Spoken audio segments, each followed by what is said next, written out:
자, 여러분들 이제 방금까지 우리 조세 분류에 대해서 국세다, 지방세다, 그 다음에 직접세다, 간접세다, 그 다음에 보통세다, 목적세다 이런 표현들을 지금 썼었죠. 자, 그 다음에 이제 가장 중요한 부분이 지금 남아있는데 과세표준과 세율에 따른 분류라고 해서 우리가 용어 자체를 지금 일단 잘 보셔야 돼요. 자, 우리가 기본적으로 세금은 어떻게 계산하느냐면 과세 표준이라는 것에다가 세율을 곱해서 산출세액을 구하도록 되어 있습니다. 자, 어려운 내용은 아니에요. 우리 이자 계산할 때 어떻게 계산하는지 아시죠? 원금에다가 이율을 곱해서 계산을 합니다. 그 원금에 해당하는 게 과세 표준이라고 보시면 돼요. 글자 그대로 과세가 되는 표준값이 얼마입니까? 요게 과세 표준이에요. 그 세금을 부과를 하려면 뭐에다가 부과를 해야 돼? 라는 게 지금 필요하잖아요. 그죠? 그랬을 때 그 기준을 잡아놨어요.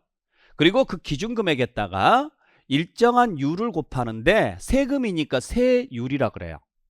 그렇게 해서 나온 값을 산술적으로 계산해서 나왔다. 그래서 산출세액이라고 이야기를 합니다. 여기에 이제 추가해서 더할 거 있으면은 더하고 뺄 거 있으면은 빼고 없으면은 놔두고 그래서 최종적으로 쭉 계산을 해 나가다 보면은 최종적으로 뭐가 나오느냐면 여기서 더할 거 더하고 뺄 거 빼고 해가지고 쭉 계산해서 최종적으로는 납부할 세액을 구하는 거예요. 납부할 세액을. 그래서 산술적으로 먼저 세금을 계산한 다음에 실제로 내야 되는 세금을 납부세액이라 그래요. 세액. 그러니까 요 세액이라는 표현은 우리가 흔히 말하는 세금이라는 거고 그게 산술적으로 나온 거냐 실제로 납부를 해야 되는 거냐. 자, 이렇게 생각하시면 되겠죠. 같은 대학교에 같은 과를 입학을 합니다. 그러면 납부금은 같을까요 다를까요? 같겠죠? 그게 산출세액이라고 보시면 돼요. 그러니까 산술적으로 정해준 금액이 있단 말이에요.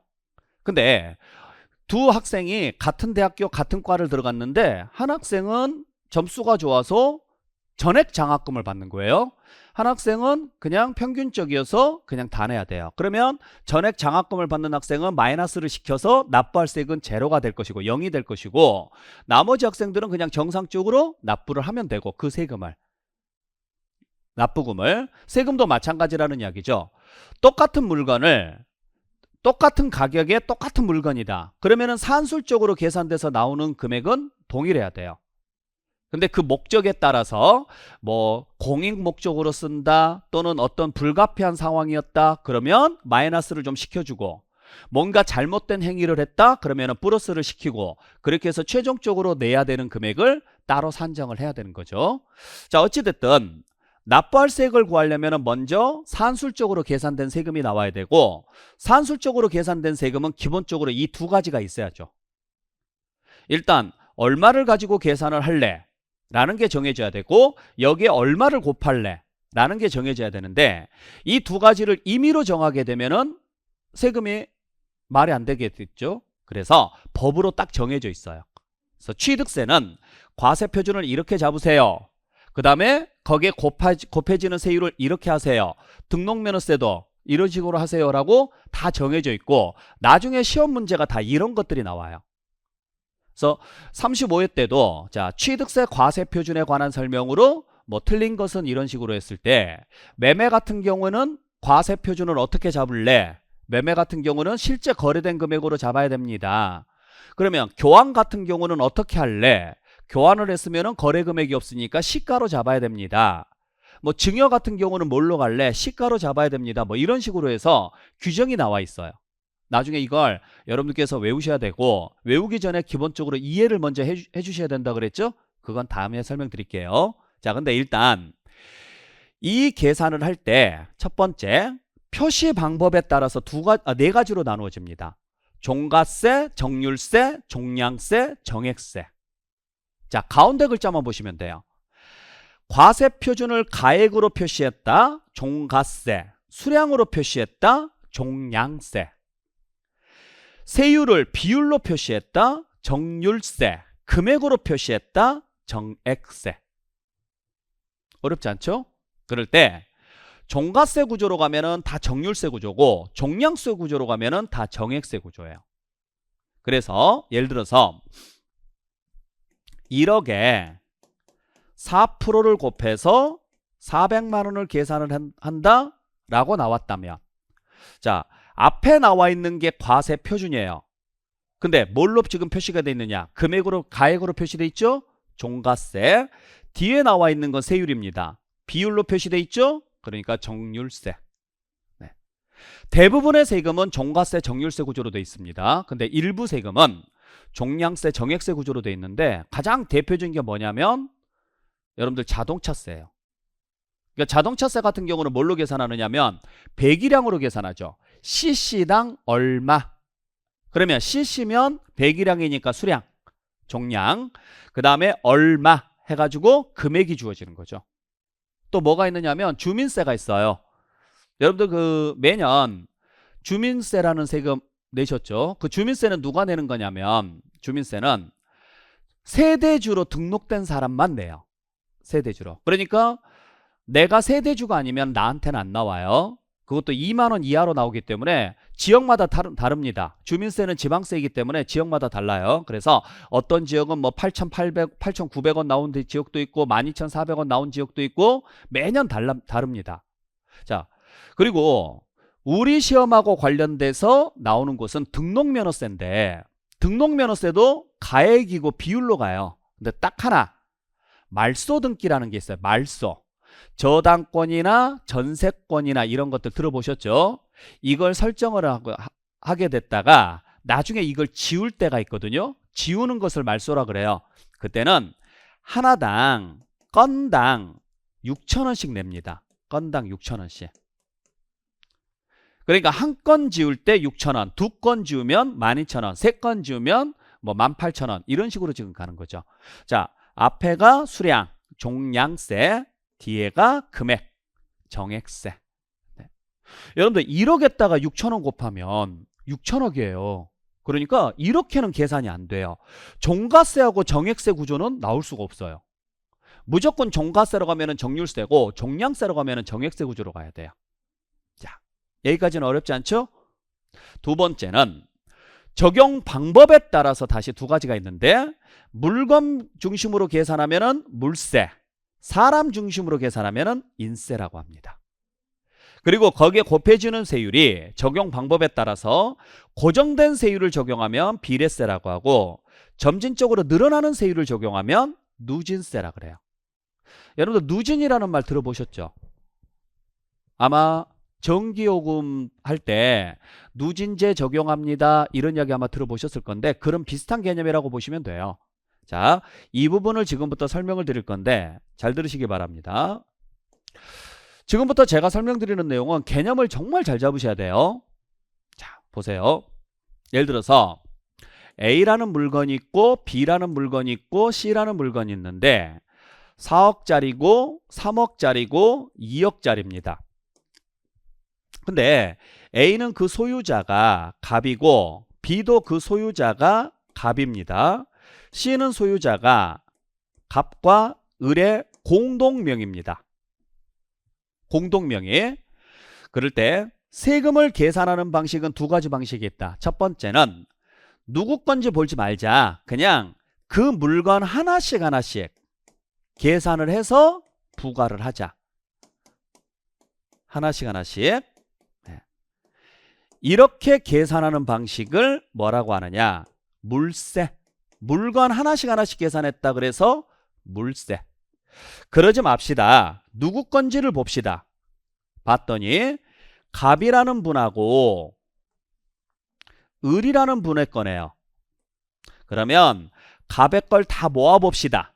모아봤더니 A하고 A 전체하고 B 전체하고 C의 절반이 들어가네요. C의 절반이.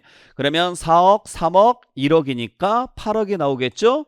8억에다가 세율 곱해가지고 세금 계산해서 부과하고, 을은 또 C의 절반이네요. 절반이니까 1억. 1억에다가 세율 곱해가지고 세금 계산해서 부과하고 이렇게 계산하는 방식을 인세라고 합니다. 자, 인세하고 물세하고 차이점 아시겠죠? 누구 건지를 보고 판단하자. 그래서 한 사람이 여러 개를 가지고 있으면은 합산하시고 하나의 물건을 두 사람 이상이 공동으로 소유하고 있으면은 나누시고 이렇게 계산하는 방식을 인세. 그러지 말고 누구 건지에 관계없이 그냥 물건 하나씩 하나씩 계산합시다. 물세. 네. 자, 그랬을 때 이해되셨어요? 어렵죠? 네. 근데 하나씩 하나씩 한번 생각을 해볼게요. 계속 설명을 드릴 테니까. 자, 근데 여기서 우리가 하나 생각을 해봐야 될 게, 그러면 지방세는 물건별로 계산하는 걸 좋아할까? 인별로 계산하는 걸 좋아할까? 한번 보셔야 되는데, 지방세는 물건별로 계산하는 걸 좋아합니다. 이유가 예를 들어서 얘가 서울, 대전, 부산에 있다. 예를 들어서. 근데 인세처럼 이걸 묶어서 계산을 하면 지방세는 그 지역에서 걷어가는 세금이죠. 지역별로 한 번 더 나눠야 되는 문제가 생겨요. 그래서 이러면은 세금 계산이 복잡해지는 문제점이 생겨서 지방세는 그냥 그 지역에서 걷어가면 되는 거니까 그냥 물건 있는 대로 계산해서 그 지역에서 그냥 가져가면 돼요. 그래서 지방세는 전부 다 무슨 구조로 되어 있느냐면 물세 구조로 되어 있습니다. 대신 국세는 인세 구조가 기본인데, 왜냐면 이 물건이 어느 지역에 있든지 간에 상관이 없거든요. 왜? 국가 전체를 하나로 놓고 보고 판단하니까 이 물건이 어느 지역에 있든지 간에 관계없이 그냥 누구 건지를 보고 한꺼번에 계산합시다. 아셨죠? 그래서 국세 같은 경우에는 인세로 가고 지방세는 물세로 가는 걸 기본으로 하는데, 자, 그럼 볼게요. 자, 제가 여러분들한테 설명드렸을 때 여기서 우리가 지금 하나 판단을 해봐야 될 게 뭐냐면, 취득할 때 내는 세금이 취득세 등록면허세예요. 보유 중에 내는 세금이 재산세 종합부동산세예요. 그 다음에 양도할 때 내는 세금이 양도소득세인데, 지금 보시게 되면은 지방세는 전부 다 무슨 구조로 간다 그랬어요 아까? 지방세는 전부 다 물세 구조예요. 지방세는. 네. 그 다음에 국세는 전부 다 무슨 구조예요? 인세 구조예요. 이게 기본이에요. 그러다 보니까 시험지에서 제일 잘 나오는 부분이 여기입니다. 재산세하고 종합부동산세입니다. 재산세하고 종합부동산세는 둘 다 보유 중에 내는 세금이에요. 보유 중에 내는 세금인데, 재산세는 지방세니까 물건별로 계산을 해야 되고, 종합부동산세는 국세니까 인별로 계산을 해야 돼요. 그러니까 이런 구조죠. 예를 들어서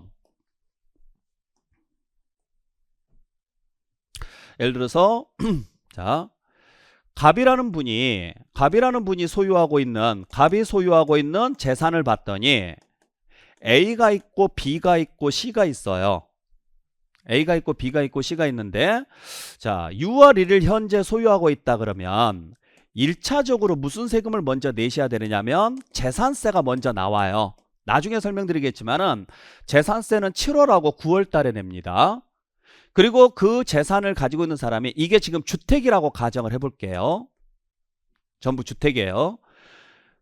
이 사람이 9억 원이 넘어가게 되면 2차적으로 다시 무슨 세금을 내야 되느냐면 종합부동산세라는 세금을 내셔야 돼요. 종합부동산세라는 세금. 이렇게 내셔야 돼요. 그때 A가 5억이고 B가 3억이고 C가 예를 들어서 2억이다라고 가정을 해볼게요. 그러면 재산세는 A에 대해서 재산세를 한번 계산을 해서 부과를 하고, B에 대해서 재산세를 한번 계산을 해서 부과를 하고, C에 대해서 재산세를 하나 계산을 해서 부과를 합니다. 그러니까 총 몇 번 계산하는 거예요? 3번 계산해서 3장의 고지서가 가요. 이 사람한테. 그러니까 이게 셋 다 같은 지역에 있든 다른 지역에 있든 그런 건 상관없어요. 물건 하나씩 계산을 해서 갑니다. 자, 그리고 나서 이제 문제가 생기는 것은 종합부동산세가 나오느냐 안 나오느냐, 이 문제가 생기죠. 근데 종합부동산세는 9억이 넘어야 나오거든요. 근데 여기에 9억 넘는 집이 있냐고요? 없죠. 자, 9억이 넘는 집이 없습니다. 그러면 종합부동산세 나올까 안 나올까? 나와요. 왜? 종합부동산세는 국세니까 뭐별로 계산해야 돼요? 인별로 계산을 해야 돼요. 인별로. 그러면 요 세 개가 다 한 사람 거니까 그 한 사람 걸 다 합쳐보면 10억이잖아요. 그러면 10억에서 9억이 넘는 금액인 1억에다가 세율을 곱해가지고 세금 계산해서 부과를 하는 거예요. 이렇게 계산하는 거예요. 이게 34회 때 학개론 시험 문제에서 출제가 됐었죠. 우리 세법 문제에서도 자주 출제가 되지만 학개론에서도 이런 문제들이 출제가 되는데 뭐라고 나왔느냐면 한 사람이 여러 개의 주택을 소유하고 있는 경우 재산세는 이를 합산하여 계산한다 이렇게 나왔어요. 합산하면 안 돼요. 아시겠어요? 그래서 이걸 따로따로 계산한다 그래서 개별과세라 그래요. 개별과세. 물건별로 하나씩 하나씩 계산한다 그래서. 대신 이건 합산해서 계산하니까 합산과세라고도 이야기를 합니다. 그러니까 똑같은 문제인데 합산이라는 표현을 썼으면 재산세에서 합산이라는 글자를 쓰면 틀린 문장이 되고 종합부동산세에서 합산이라는 글자를 쓰면 맞는 문장이 되겠죠. 자, 그러면 두 번째. 자, 이 사람은 지금 종합부동산세를 내야 됩니다. 왜? 본인이 가지고 있는 걸 다 합쳐서 9억이 넘었으니까. 그죠? 안 내는 방법이 있을까? 있죠. 인세라는 걸 생각을 해보셔야 돼요.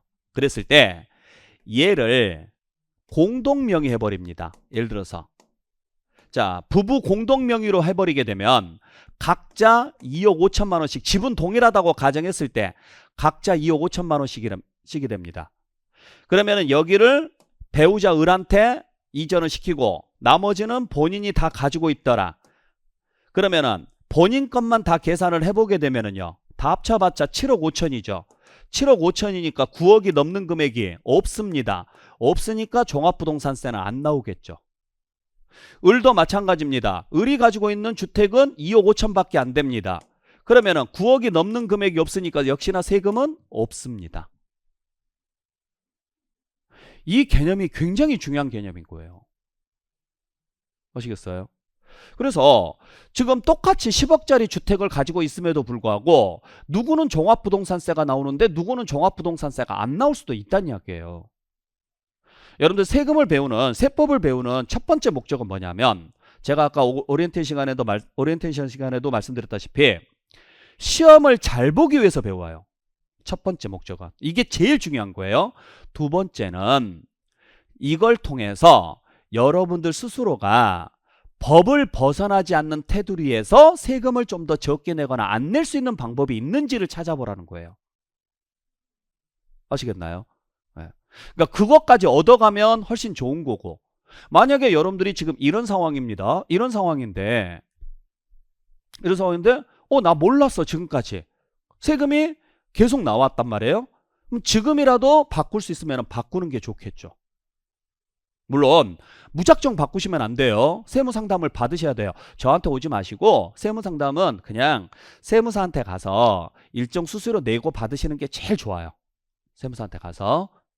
왜냐하면 수업을 받는 우리 관계에서 실무적인 세무상담을 하게 되면은 나중에 어떤 문제가 생길 수가 있어요. 그러면 서로가 관계가 좀 불편한 관계가 될 수도 있거든요. 그렇기 때문에 이건 확실하게 계약관계에 의해 가지고 세무사한테 가서 정확히 수수료 주고 정확히 상담을 받아서 그렇게 처리하시는 게 제일 좋습니다. 여러 가지 문제들이 발생하니까 그래요. 네. 자, 근데 이런 기본 개념을 알고 계신다 그러면 훨씬 좋죠. 그러면 여기를 공동명의로 했다라고 쳐요. 공동명의로 했을 때 재산세는 공동명의냐 아니냐에 따라서 세금이 달라질까 안 달라질까? 안 달라져요. 왜? 재산세는 물건 하나로 계산하니까. 사람으로 계산하지 않거든요. 그러니까 이 개념을 확실하게 잡으셔야 돼요. 그러면 이렇게도 지금 판단해 볼 수가 있죠. 예를 들어서 자, 자산을 취득을 해서 나중에 팝니다. 파는데 내가 A라는 거하고 B라는 걸 취득을 했어요. 두 개를 같은 날에. 네. 그러면 취득세는요. A 따로 내고 B 따로 내요. 물론 둘 다 갑소유라고 가정을 할게요. 갑이 소유하고 있다. 그리고 나서 얘도 팔았고 얘도 팔았습니다. 같은 날에. 그러면 양도소득세는요, 이 두 개 합쳐서 내야 돼요. 소득세는. 왜? 소득세는 국세니까 인세예요. 인세. 취득세는 지방세니까 물세 구조고, 물건 하나씩 하나씩 계산하는 거고. 요 개념도 알고 계셔야 돼요. 그래서 나중에 가서 제가 여러분들한테 양도소득세 설명드릴 때 소득세는 1년 단위로 계산합니다. 1년 단위로. 그래서 1월 1일부터 해서 12월 31일까지 1년치를 모아서 한꺼번에 계산을 하거든요. 1년치를. 근데 예를 들어서 내가 이때 A를 하나 팔았어요. A를. 그랬을 때 갑과 을의 공동명의입니다. 지분은 동일하다고 가정할게요. 그리고 여기서 갑과 을은 다른 사람이어도 되고 배우자여도 상관은 없어요. 누가 되든지 간에 상관은 없습니다. 그리고 이때 B를 하나 팔아요. 이건 갑의 거라고 칠게요. 그러면 아마 그 세금 내보신 분들은 아시겠지만은 양도소득세를 내시는 분들은요, 팔 때마다 세금 내셔야 돼요. 팔 때마다. 근데 예를 들어서 여기서 1억의 이익이 발생을 했어요. 1억의 이익이. 그러면 세금 계산은 1억으로 계산하는 게 아니고 갑의 것은 5천만 원에 대해서만, 을의 것도 5천만 원에 대해서만 계산을 해서 내시면 돼요. 1억으로 계산하면 안 되고요. 그리고 나서 여기서 자 4천만 원의 이익이 발생을 했다라고 가정을 할게요. 그러면 이때는 갑만 신고하면 되잖아요. 근데 갑이 그 전에 얼마에 대해서 냈어요? 5천에 대해서 얼마인가 냈죠. 그죠? 그러면 이 5천을 합쳐서 9천만 원에 대해서 세금 계산해서 내야 돼요. 9천만 원에 대해서. 근데 모르고 4천만 원만 세금 계산해서 내잖아요. 그럼 나중에 벌금 물어요. 왜? 같은 기간이고 같은 사람 거니까. 또 반대로 이런 경우도 있습니다. 어떤 경우도 있느냐면 예를 들어서 B를 팔았는데 마이너스 6천이 발생한 거예요. 오히려 손해보고 판 거예요. 마이너스 6천만 원이 발생을 했다. 그러면 세금 안 내고 끝낼 거야 라고 하시는 분들이 계시는데 절대 그러시면 안 돼요. 자, 같은 애 같은 사람이니까 세금은 통합해야죠. 합산해야죠. 그러면은 이 돈하고요 합산을 시킵니다. 합산을 시키면은요 마이너스 1000이 되죠. 플러스 5천만 원에 마이너스 6천만 원이니까 마이너스 1000이 되죠. 여러분들 양도소득세는 이익이 발생하지 않으면 안 내는 세금이에요. 근데 이미 이때 낸 세금 있어요 없어요? 낸 세금 있잖아요. 이거 이때 와서 환급 받아 가셔야 돼요. 근데 이걸 환급을 안 받아 가시는 분들도 되게 많아요. 그러니까 이런 개념들을 여러분들이 알고 계셔야지만 이게 어디서 출발하느냐면 인세다 물세다 여기서 이 개념에서 출발을 하거든요. 굉장히 중요한 개념이에요. 자, 개념 설명은 여기까지 해드리는데 다시 한번 말씀드립니다. 지방세는 그 지역에서 지역별로 걷어야 되니까 합산하는 걸 별로 안 좋아한다. 합산하는 걸 안 좋아합니다. 그래서 물건별로 계산한다. 물세. 국세는 국가 전체를 하나로 놓고 보고 판단하기 때문에 어느 지역에 있든지가 상관이 없다. 그래서 누구 건지를 보고 인별합산한다. 요 생각을 꼭 하셔야 돼요.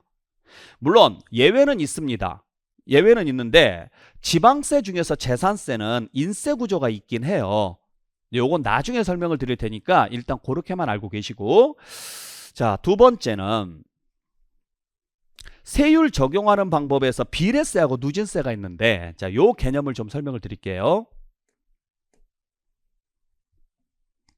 자, 우리 취득세 같은 경우는 어떻게 계산하느냐? 자, 취득세 같은 경우는 과세 표준에다가 4%를 곱해서 계산을 합니다. 4%를. 그 다음에 소득세 같은 경우는 어떻게 계산하느냐면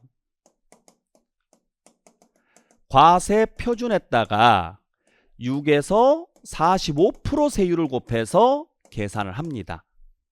자, 이런 식으로 계산을 하는데 여기에 이렇게 곱해지는 것을 우리는 뭐라고 하느냐면 세율이라고 그래요. 과세 표준에다가 곱해지는 걸. 근데 봤더니 첫 번째 금액이에요, 비율이에요? 비율이죠. 그래서 정율세입니다. 두 번째, 변합니까? 안 변합니까? 안 변하죠. 안 변하니까 비례세라 그래요. 그러니까 과세 표준이 1억이어도 4%, 10억이어도 4%, 100억이어도 4%예요. 안 변해요. 자, 근데 여기는요. 일단 비율로 표시되어 있으니까 정율세입니다. 근데 세율이 늘어났죠? 누진세라고 합니다. 자, 비례세, 누진세, 정률세, 정액세 구분할 수 있겠죠. 일단 숫자상으로는 딱 구분이 가능하죠. 이렇게 하나로 고정돼 있으면 비례세, 몇에서 몇 하고 나오면은 누진세예요. 자, 그러면 여기서 이제 우리가 하나 생각을 해봐야 될 게, 세금은 어려워야 될까, 쉬워야 될까? 쉬워야 돼요. 왜냐면 세금은 전문가가 내는 게 아니거든. 전문가가 내는 세금이 내는 돈이 아니에요. 대한민국 국민이 요건이 충족되면은 무조건 내야 돼요. 그러니까 세법 지식이 있든 없든 내야 되는 세금이거든, 내야 되는 돈이거든요. 그러다 보니까 어렵게 만들어 놓으면 안 됩니다. 그래서 이걸 좀 더 쉽게 가자 그래서 가장 먼저 했던 게 뭐냐면, 옛날에는 이 법이 전부 다 한자로 돼 있었어요. 한자로 돼 있으니까 한자 공부를 안 하신 분들은 어려웠겠죠. 그래서 이걸 전부 다 한글화로 작업을 다 했습니다. 그리고 구조도 좀 더 단순화시키려고 노력을 했는데, 그러면 비례세하고 누진세 중에서 어느 게 더 단순하냐? 당연히 비례세가 단순해요. 근데 왜 누진세를 만들어 놨을까? 복잡하게. 네. 이유가 있어요. 자, 그러면 지금부터 누진세를 제가 설명을 드릴 건데, 누진세 중에서 가장 대표적인 게 뭐냐면, 누진세 중에서 가장 대표적인 게, 아마 여러분들은 기본서 입문서 어디를 보시면 되느냐면 532페이지로 가보시게 되면은 내용이 나와 있을 거예요. 내용이 나와 있을 건데, 소득세가 가장 대표적이에요. 그래서 소득세는 현행 누진 구조가 6%에서 45%까지 8단계 초과 누진세율입니다. 이런 식으로 되어 있습니다. 그래서 그걸 나눠놓고 보면 1,400만원, 5천만원, 8,800만원, 1억 5천만원, 3억, 5억, 10억 이런 식으로 나누어서 6%에서부터 15%, 24%, 35, 38, 40, 42, 45까지 해서 총 8칸으로 구분이 되어 있어요. 자, 요걸 설명을 드릴 건데, 지금부터 제가 설명을 드리는 것은 계산하라고 해서 설명을 드리는 게 아니에요. 그냥 누진세라는 게 이런 개념이구나 라는 걸 이해만 좀 해주세요. 자, 무슨 이야기냐? 계산 문제는 안 나와요. 자, 이렇게 표시해 볼 수가 있는데,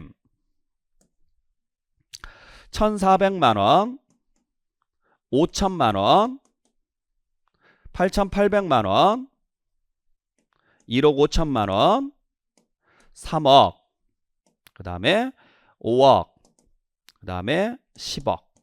네. 그래서 계단식으로 올라가요. 계단식으로.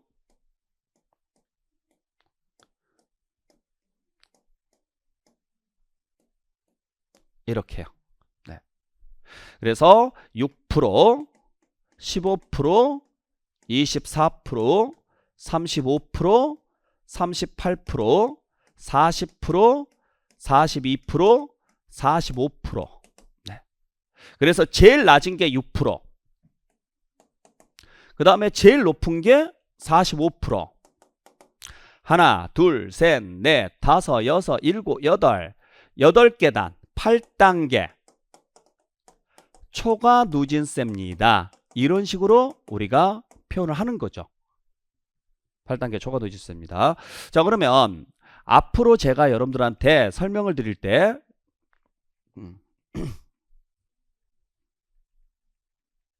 자, 앞으로 제가 여러분들한테 설명을 드릴 때 예를 들어서 6%에서 45%까지 8단계 초과 누진세입니다 라고 한다 그러면 이 칸을 몇 칸으로 나누느냐면 8칸으로 나누면 되죠. 하나, 둘, 셋, 넷, 다섯, 여섯, 일곱, 여덟. 8칸으로 나누어서 최하가 6%고 최대가 45%다. 가운데는 얼마인지는 모르겠지만 이런 구조구나 라고 생각을 하시면 돼요. 그러면 예를 들어서 0.5%에서 0.7%까지 3단계 초과 누진세입니다 라고 표현을 한다면 어떻게 가는지 아시겠죠? 3칸으로 나누자. 그래서 제일 낮은 것은 0.5%고 제일 높은 것은 0.7%입니다. 이런 식으로 해석을 해주시면 돼요. 무슨 말인지 아시겠어요? 자, 그랬을 때 한번 볼게요. 요건 어떻게 계산하느냐면 누진세는 계단마다 계산이 들어가야 돼요. 계단마다. 그래서 첫 번째 계단에 들어가면 그냥 6%만 적용하시면 돼요. 근데 두 번째 계단에 들어가면 첫 번째 6%와 15%를 두 개를 다 계산을 하셔야 돼요. 세 번째 계단에 들어가면 6%, 15%, 24%를 다 계산을 하셔야 돼요. 그래서 예를 들어서 2천만 원이라고 가정을 해볼게요. 그러면 2천만 원에다가 6에서 45% 구간을 적용을 해라 라고 한다 그러면 여기가 들어오죠. 2천만 원이면. 그러면 두 번째 계단이니까 일단 첫 번째 1400까지를 먼저 계산을 해요.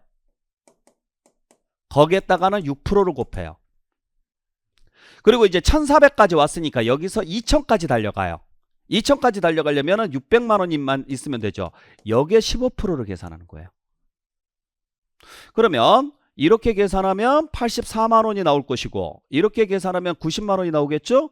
그래서 여러분들 지금 두 번째 칸에 보시게 되면 요 두 번째 칸에 보시게 되면은요. 1400만 원 초과했을 때는요. 무조건 얼마 했다가 84만 원 플러스 왜? 1400만 원에다가 6% 곱하면 무조건 84만 원이거든요. 그리고 그 1400만 원 초과하는 금액의 15%다 이렇게 가는 거예요. 아시겠어요? 자, 그래서 이렇게 계산하게 되면 172만 원 나옵니다. 174만 원 나옵니다. 그러면 1억 구간을 한번 계산을 해볼게요. 자, 1억 구간에다가 6에서 45% 구간을 적용을 해보자. 그러면 1억 구간이면 여기에 들어오죠. 여기에. 그러면 여기에 들어오니까 몇 번 계산해야 되느냐? 4번을 계산해야 되겠네요. 1400 하나. 그러면 1400에다가 6%. 그 다음에 1400까지 계산했으니까 이제 1400에서 5000까지 가야죠. 그러려면 3600만 원이 필요하네요. 여기에 15%. 그러면 1400에다가 3600을 더하니까 5000 나왔죠? 5000에서 8800까지 달려가야 되네요. 그러면 3800. 여기에서 24%. 다시 8800에서 1억까지 가야 되겠네요. 그러면 1200. 여기에 35% 이렇게 가는 구조인데 어차피 이 구간에 들어가려면 여기까지는 계산이 끝나야 되잖아요. 여기까지는 이미 계산이 되어 있다라는 거죠. 여기까지는. 그게 자 여기 보면 1536만 원이라고 계산을 해놨네요. 거기에 8800만 원 초과분에 대해서 35%다. 그러면 1536만 원 플러스 자 여기까지가 1536만 원 플러스 요거 계산하게 되면 35%니까 360만 원에다가 60만 원 420만 원 정도 420만 원 되나요? 360만 원 60만 원 그러면은 둘이 합쳐보게 되면은 1956만 원이 나오겠네요. 네. 이런 식으로 계산하는 거예요. 근데 실무에 가면은 이렇게 계산 안 합니다. 실무에서는 반대로 계산이 들어가요. 그래서 아마 이제 그 중개업을 좀 해보셨거나 아니면 중개사무실 같은 데 가보시거나 인터넷으로 검색을 해봐도 돼요. 예를 들어서 1억 구간이다 그러면 그냥 1억에다가 35%를 곱합니다. 그러면 3500 나오잖아요. 여기에 그러면은 이렇게 계산이 된 거거든요. 지금 이렇게 거기에서 이 금액을 빼요. 이 금액을 이걸 뭐라고 하느냐면 누진공제라 그래요. 이게 다 계산을 해서 표로 만들어져 있어요. 표로. 그러니까 실무에 가면은 그냥 뭐 하면 돼요? 여기에다가 이거 곱해서 누진공제라고 주어진 금액이 있거든요. 그걸 빼면 그대로 나와요. 이 금액이 1956만 원이. 그러니까 우리 시험에서는 이걸 계산하라고는 문제는 안 줘요. 크게 의미는 없어요. 자, 그래서 이렇게만 여러분들께서 정리해 주시면은 크게 문제가 없는데, 자, 그럼 볼게요. 그리고 요즘은 그냥 뭐 컴퓨터로 들어가 보거나 아니면은 핸드폰에서 세금 계산하는 어플들 되게 많거든요. 그걸로 그냥 계산하시면 답 나옵니다. 자, 그러면 한번 볼게요. 예를 들어서 2천만 원이에요. 자, 2천만 원에다가 4% 곱해 볼게요. 그러면 80만 원 나오죠. 제가 만 원짜는 안 썼는데 그냥 2천만 원이라고만 생각하세요. 1억 원에다가 4%를 곱해 볼게요. 그러면 400만 원 나오죠. 됐죠? 자, 과세 표준이 5배 차이가 나니까 세금도 딱 5배 차이 나네요. 이렇게 똑같은 크기로 움직이게끔 만들어진 세율을 비례세라 그래요. 근데 자, 2천만 원에다가 6에서 45%를 곱해 봤더니 174만 원 나왔습니다. 그렇죠? 174만 원 나왔습니다. 근데 1억 원에다가 6에서 45%를 적용을 해보니까 1956만 원이 나왔습니다. 자, 보세요. 5배 차이가 나는데 세금은 10배 이상 차이가 나는 구조예요. 왜 이렇게 만들어 놨을까? 이유는 간단합니다. 첫 번째는 뭐냐면 역진성을 완화시키기 위해서예요. 역진성. 무슨 말이냐? 비례세가 다 좋은데 딱 하나 평등하지가 않다라는 거예요. 왜 이게 평등하지 않습니까? 똑같은 비율로 내는데 왜 평등하지 않습니까? 그럴 수가 없죠. 왜냐하면 사람은 평등하지가 않으니까. 예를 들어서 한 달 생활비가 10,000원인 사람한테 10%인 1,000원을 내라고 해요. 여러분들 한 달에 10,000원 가지고 살 수 있어요? 안 죽어요. 사람이 그렇게 쉽게 죽지는 않습니다. 안 죽는데 굉장히 힘들게 사시겠죠. 근데 거기서 1,000원은 거의 목숨값이에요. 근데 한 달 생활비가 1억인 사람 있어요. 부럽죠? 근데 그 사람한테 1,000만 원을 내래요. 적은 돈은 아니지만 1억 원에서 1,000만 원 내더라도 9천만 원이 남으니까 살아가는 데는 아무 지장이 없죠. 똑같은 10%인데 누구는 그 10%가 목숨값이고 누구는 그 10%가요. 없어도 되는 돈이에요. 이러면 안 맞잖아요. 그래서 비례세는 따지고 보면은 똑같은 네모를 놓고 봤을 때 반드시 징수하는 거라면 누진세는 이걸 보완하고 싶은 거예요. 어떻게 보완하느냐? 대각선으로 보완하고 싶은 거예요. 결국 이 크기와 이 크기는 면적이 같다면 동일합니다. 쉽게 말하면 총액은 동일하다는 이야기예요. 총액은. 대신 뭐가 달라지느냐? 징수 절차가 달라지죠. 과정이. 여기는 동일하게 징수가 되다 보니까 역진성의 문제가 생깁니다. 즉 없는 사람의 부담이 더 커진다라는 문제점이 생겨요. 없는 사람의 부담이. 10,000원인 사람한테 10%는 너무 부담이 되는 거죠. 그래서 그걸 줄이는 거죠. 쉽게 말해서 없는 사람한테 조금 덜 걷어서 있는 사람한테 조금 더 걷자. 그러면 어차피 죽어서 싸갈 것도 아닌데 당신들 돈 남지 않느냐? 이 사람들한테 더 걷어서 없는 사람의 부담을 좀 줄여주자는 이야기죠. 서로 돕고 살자는 이야기예요. 이게. 그러면 누구끼리 돕고 살까요? 물건끼리 도울까요? 사람끼리 돕고 살까요? 사람끼리. 그래서 인세 구조로 갈 때 주로 누진 구조를 써요. 인세 구조로. 그렇기 때문에 방금 말씀드렸던 것처럼 지금 소득세 요 구조가 대각선으로 지금 가 있죠. 이렇게. 그래서 지금 보시면 원래대로 가면은 이 정도가 기본인 거예요. 그러면 이 윗구간에 넘어간 사람들은 원래 자기가 내야 될 세금보다 더 많이 내는 거예요. 더 많이 낸 대신 이쪽 구간에 들어간 사람들을 도와주는 거죠. 좀 덜 내고 그 돈으로, 세금 덜 낸 돈으로 살아가는데 좀 더 희망을 가지십시오. 이렇게 이야기를 하는 거죠. 그러니까 좋게 말하면 이렇게 이야기하고, 이걸 경제학에서는 소득 재분배라 그래요. 소득 재분배. 있는 사람들한테 걷어서 없는 사람의 부담을 줄여주자. 요 구조로 가는 거죠. 쉽게 말해서 돕고 살자 이 구조죠. 근데 아까 처음에 말씀드렸다시피 우리 입장에서 내는 사람 입장에서는 이게 짜증이 날 수밖에 없는 거예요. 내는 사람 입장에서는. 왜? 나는 잠도 안 자고 먹을 거 덜 먹고 입을 거 안 입고 정말 열심히 일을 해서 이만큼의 소득을 발생을 시켰더니 엄청나게 많이 내라는 거예요. 누구는 자이든 타이든 어쩔 수 없이 뭐 그냥 대충 사는 사람들이 있을 거예요. 물론 다 그렇지는 않아요. 대부분의 사람들은 열심히 사는데도 불구하고 소득이 적을 수는 있어요. 근데 그렇지 않은 사람들이 있단 말이에요. 그냥 띵가띵가 하면서 적게 버는 사람들한테 도와주는 꼴이 되는 거예요. 내가 왜 그래야 돼?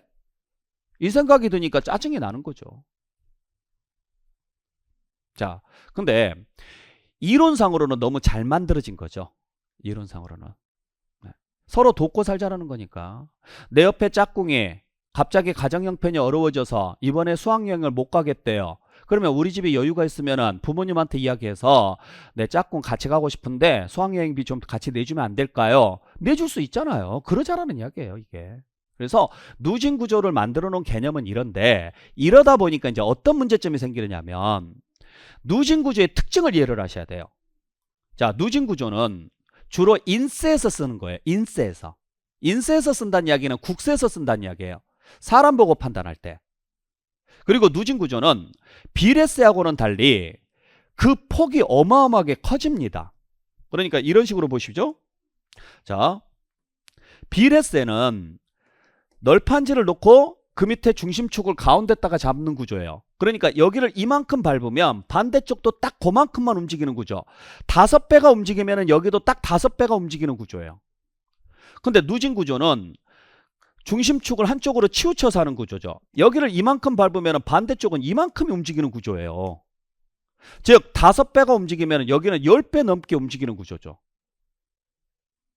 그래서 누진 구조는 어떤 특징을 가지고 있느냐면 까딱 잘못하면 세금 폭탄이 쏟아져요. 어마어마하게 세금이 커집니다. 비례세는 내가 예측 가능해요. 그래, 내가 너보다 5배 더 많아. 그럼 세금도 내가 너보다 5배 더 내면 되지. 근데 누진 구조는요, 내가 너보다 5배가 많아. 근데 세금은요 5배가 아니에요. 10배 20배 이상 차이가 나요. 반대로 조금만 노력을 하면 엄청나게 절세를 할 수가 있어요. 그러면 납세자 입장에서는 이제 현실적으로 돌아갔을 때 납세자 입장에서는 절세하는 것을 원하겠죠. 그죠? 그러면 절세 효과가 비례세와 누진세 중에서 어느 게 더 클까? 당연히 누진세 구조가 훨씬 절세 효과가 크죠. 5분의 1만 줄여도 세금은 10분의 1로 줄어들 거니까. 반대로 정부 입장에서는 세금을 많이 걷는 게 좋겠죠. 그때도 누진세를 써요. 그래서 정부는 세금을 뭔가 제재를 취할 때, 즉 정상적으로 소득을 재분배하는 것 외에도 뭔가 정책을 시행을 하거나 했을 때 주로 제재를 가할 때 많이 쓰는 방식이 누진 구조예요. 그중에 가장 대표적인 게 뭐냐면 종합부동산세예요. 종합부동산세. 자, 그래서 일단 결론부터 한번 볼게요. 취득세, 등록면허세, 재산세는 물세니까 대부분이 다 비례세예요. 반대로 종합부동산세하고 소득세는 국세니까 인세고 대부분이 누진세예요. 그래서 종합부동산세는 여러분들 잘 보세요. 종합부동산세는 국세이고 인세이고 누진세다. 이게 왜 나오는 개념이냐. 종합부동산세를 만들어 놓은 이유가 있거든요. 뭐 때문에 만들어 놨느냐면 종합부동산세는 쓸데없이 부동산을 많이 가지고 있음으로 인해서 투기하는 사람을 막으려고 만들어 놓은 거예요. 그러니까 투기라는 말이 무슨 말이냐면 인위적으로 시장 가격을 왜곡시키는 행위를 투기라고 하는데, 쉽게 말해서 이렇게 보시면 돼요. 시냇물이 쭉 흘러갔는데 이걸 그대로 나누면 자연적으로 흘러간단 말이에요. 그죠? 시장도 마찬가지예요. 가격이라는 건 수요와 공급이 만나는 점에서 자유롭게 형성이 되게끔 놔두는 게 시장 경제 체제예요. 완전 시장 경제 체제예요. 이걸 경제학에서는 보이지 않는 손이라고 보통 이야기를 합니다.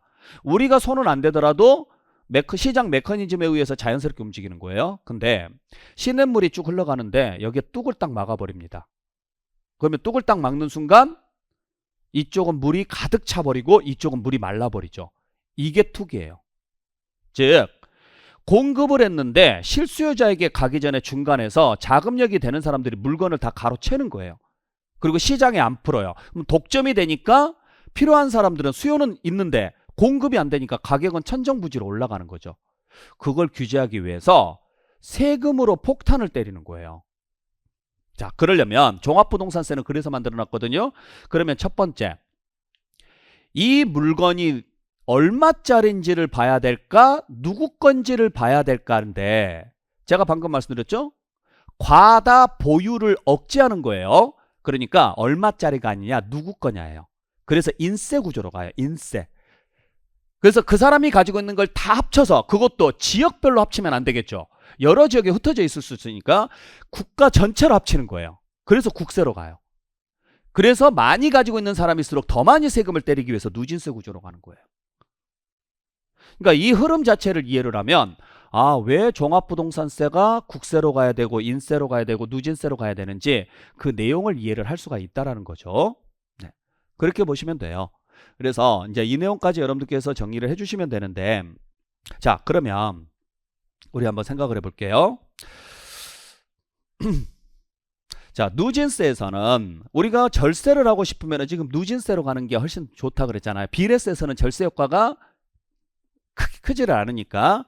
그러면 절세를 하기 위해서 가장 기본적으로 해야 될 건 뭘까? 얘를 낮추면 돼요. 세율을. 뭐 얘를 낮추려면은 얘가 낮아지면 되죠? 요걸. 그때 과세되는 금액을 낮추는 방법이 뭐가 있을까? 이걸 고민을 해보셔야죠. 살아가면서.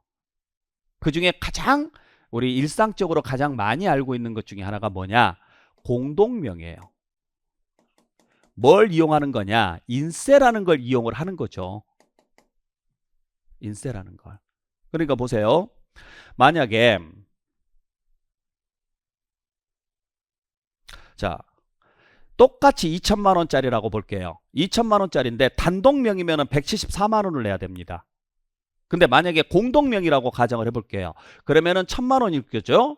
그러면 1,000만 원이면은 6% 구간이니까 6%만 적용을 하게 되면은 60만 원이고 2명 해봤자 120만 원밖에 안 돼요. 똑같이 2천만 원인데 누구는 120만 원, 누구는 174만 원. 여기서 54만 원 차이가 나는 거죠.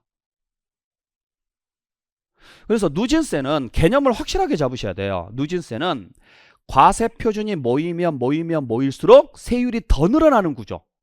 그래서 세금이 엄청 커지는 구조가 누진 구조다. 비례세는 과세 표준이 증가함에 따라서 똑같은 크기로 증가하게끔, 세금이 똑같은 크기로 증가하게끔 고정된 세율을 적용하는 걸 비례세라고 한다. 이 개념을 확실하게 잡으시길 부탁드릴게요. 자, 그래서 우리 자, 요 내용. 지방세는 물세고 비례세가 원칙이고 국세는 인세고 누진세가 원칙이다. 물론 예외는 있습니다. 자, 지방세임에도 불구하고 재산세는 누진구조가 같이 나오고 종합부동산세나 소득세는 국세임에도 불구하고 인세임에도 불구하고 비례세가 같이 나와요. 그러다 보니까 결론이 비례세는 모든 세금에서 다 나옵니다. 이제 그러면 시험제 나올 때 다음 중 비례세가 적용되는 것으로 옳게 묶인 것은, 그러면 그냥 다 쓰시면 돼요. 근데 누진구조는요, 어디서는 안 나와요? 취득세하고 등록면허세에서는 없어요.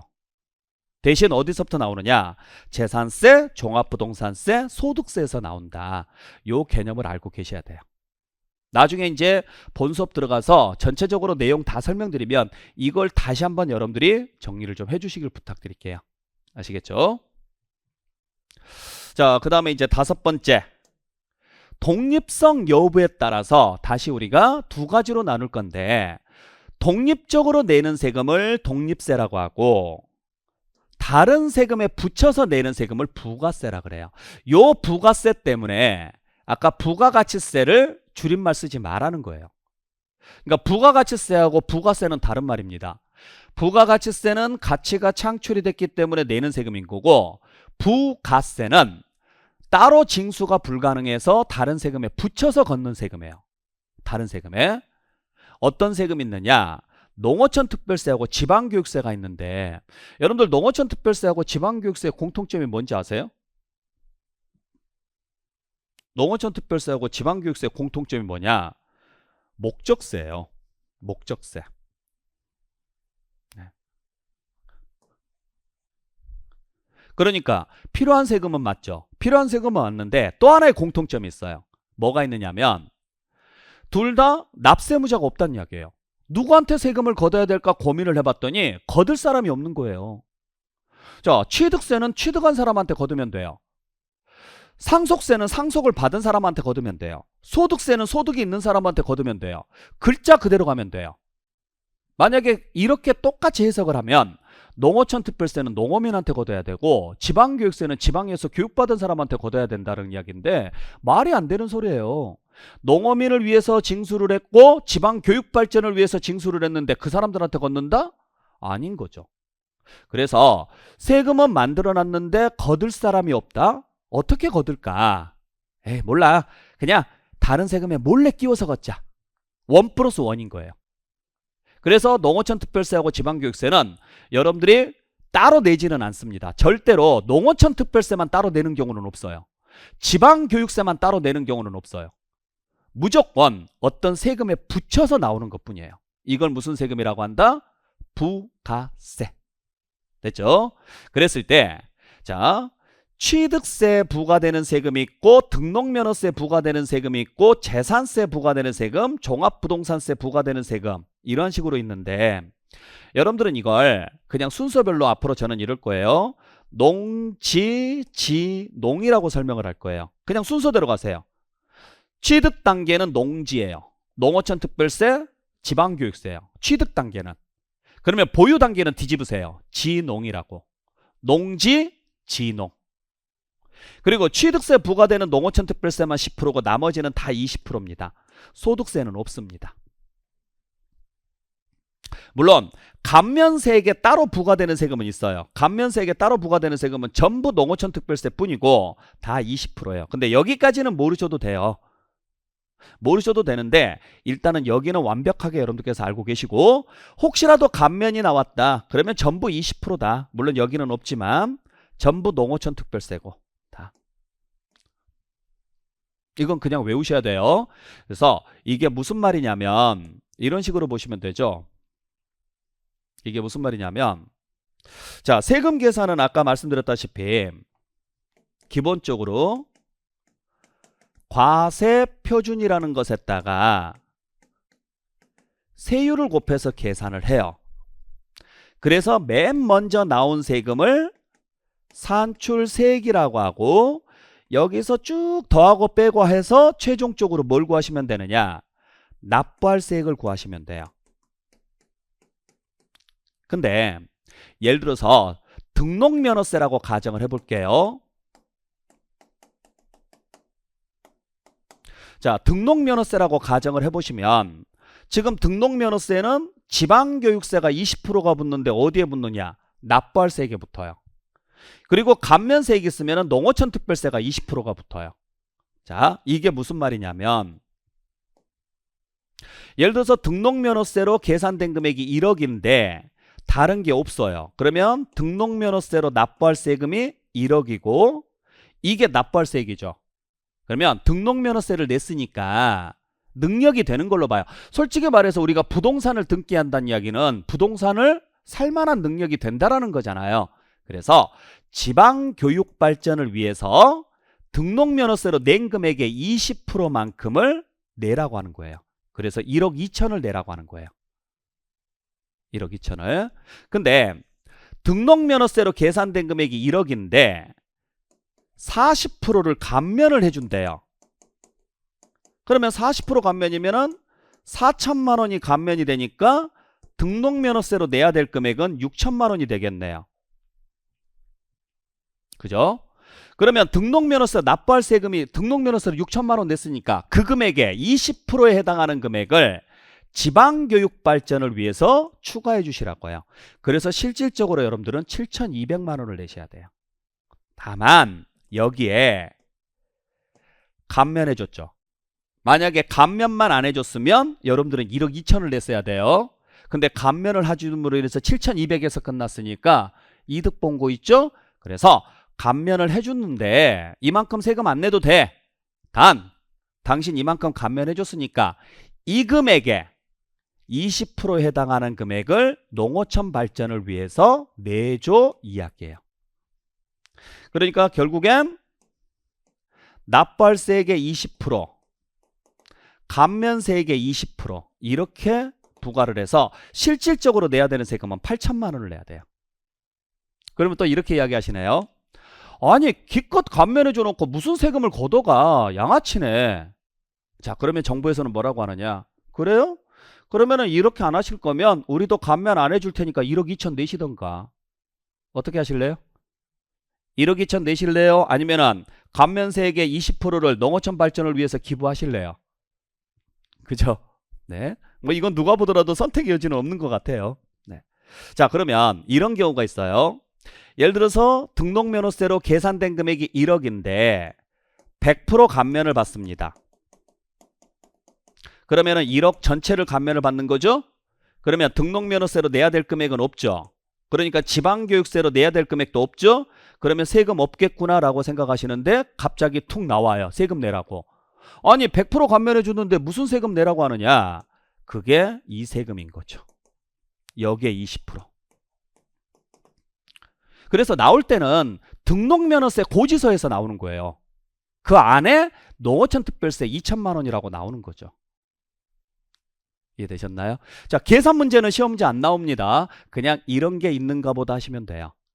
그래서 요 내용까지 여러분들께서 정리를 해주시면 되는데, 자, 여기서 이제 하나 더 보셔야 될 게 있어요. 자, 일단 기억은 농, 지, 농 여기만 10%고 나머지는 다 20%다. 요렇게만 일단 기억을 좀 하자고요. 여기만. 이제 여기에 지방교육세 20% 있는데 요건 취득세를 배워야 알 수 있는 내용이니까 일단 놔두시고 순서별로만 기억을 해주시고, 자, 그 다음에 이제 여기서 하나 더 보셔야 될 게 있어요. 그러면 지금 농어촌 특별세는 취득 단계에서 나올 수 있죠. 농어촌 특별세는. 그 다음에 취득 단계에서 나오고 보유 단계에서도 농어촌 특별세는 나올 수 있죠. 농어촌 특별세는. 그 다음에 양도 단계에서도 농어촌 특별세는 나올 수 있죠. 그래서 농어촌 특별세는 취득과 보유와 양도 단계에서 언제든지 나올 수 있는 세금이에요. 잘 기억하셔야 돼요. 그 다음에 지방교육세는, 요 지방교육세는 취득 단계에서 나올 수 있죠. 왜? 취득세나 등록면허세 붙이니까. 그 다음에 보유 단계에서도 나올 수 있죠. 대신 양도 단계에서는 안 나오죠. 자, 왜 이걸 제가 설명을 드리냐면 보세요. 자, 마지막으로 제가 여러분들한테 설명드릴 게 이 내용인데, 자, 우리가 시험 문제에서 가끔 나오는 게 부동산을 취득을 했을 때 낼 수 있는 세금들이 뭐가 있느냐, 부동산을 보유할 때 낼 수 있는 세금들이 뭐가 있느냐, 부동산을 양도할 때 나올 수 있는 세금이 뭐가 있느냐. 요게 이제 우리 시험 문제에서 가끔 출제가 되거든요. 학교로 문제에서도 가끔 출제가 되고 있고, 자, 이런 식으로 가는데 여러분들이 꼭 기억하셔야 될 게 뭐냐. 일단 취득 단계에서 나올 수 있는 세금 중에 대표적인 것은 취득세, 등록면허세라는 것은 이제 아실 거예요. 보유 중에 내는 세금 중에서 가장 대표적인 게 재산세, 종합부동산세라는 것도 역시 아실 겁니다. 그죠? 자, 그러면 첫 번째는 방금 말씀드렸던 요 지방교육세는 취득 단계나 보유 단계에서는 나올 수 있어도 양도 단계에서는 절대로 안 나온다는 거예요. 아시겠어요? 그 다음에 농어촌 특별세는 취득이나 보유나 양도 단계에서는 다 나올 수 있는 거예요. 방금 제가 여기서 설명드렸었잖아요. 요 내용. 농어촌 특별세는 모든 단계에서 나올 수 있는 거예요. 무조건 나온다가 아니라 나올 수 있는 거예요. 하지만은 지방교육세는 취득 단계하고 보유 단계에서만 나올 수 있고 양도 단계에서는 안 나온다라는 이야기죠. 그래서 시험제 나왔을 때 다음 중 부동산 양도 과정에서 부과될 수 없는 조세는, 이렇게 물어보면 지방교육세 찾으셔야 돼요. 자, 그리고 이제 추가적으로 몇 가지 더. 자, 지방교육세는 취득하고 보유 단계에서는 나올 수 있고 양도에서는 안 나온다 그랬죠? 반대로 소득세는 보유와 양도에서는 나와도 취득 단계에서는 안 나와요. 이건 상식적으로 한번 생각해 보세요. 부동산을 취득하면서부터 소득이 발생하지는 않거든요. 소득은 언제부터 발생하느냐? 임대하면서부터 발생하니까 임대나 양도에서 나오니까 보유나 양도에서 나온다고 보시면 돼요. 그게 무슨 소득세인지는 지금 모르셔도 돼요. 이건 소득세 개념을 알아야지만 풀 수 있는 문제니까 일단 개념만 좀 잡아 놓을게요. 그 다음에 농어촌 특별세하고 부가가치세는 모든 단계에서 다 나오거든요. 부가가치세는 따로 안 배우니까 신경 안 써도 되는데 시험 문제는 나올 수 있으니까 이건 앞자만 따서 농부라고 외울게요. 농부. 자, 농부는 부지런하다. 부지런하니까 모든 단계에서 다 나온다.